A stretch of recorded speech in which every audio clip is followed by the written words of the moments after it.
بسم اللہ الرحمن الرحیم۔ السلام علیکم دوستو، ویلکم کرتا ہوں عمران آفیشیلز میں۔ جو میرے بھائی پریشان ہیں کہ فلائٹ مشن بحال کیوں نہیں کی جا رہی، ان کے لیے بہت اہم خبر ہے۔ سعودی وزارت صحت کی طرف سے اہم حقیقت سامنے لے کے آ گئے ہیں کہ وہ پابندی والے ممالک کے لیے فلائٹ مشن بحال کیوں نہیں کی جا رہا۔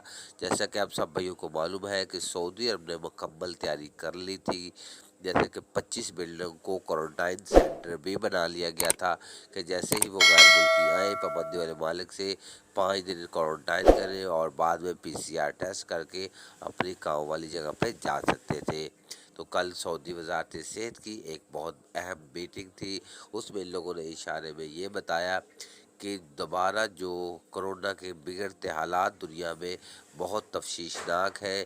اس وجہ سے کچھ حالات اس طرح کے ہیں جیسا کہ انفلوئنزا جو وائرس دوبارہ سعودی عرب میں پھیلنے کا اس کا بھی خطرہ ہے، جیسا کہ تقریباً 5 لاکھ غیر ملکی سعودی شہری جن لوگوں نے انفلوئنزا کی بیماری کے بھی جو ویکسین ہے وہ بھی لگوا چکے ہیں۔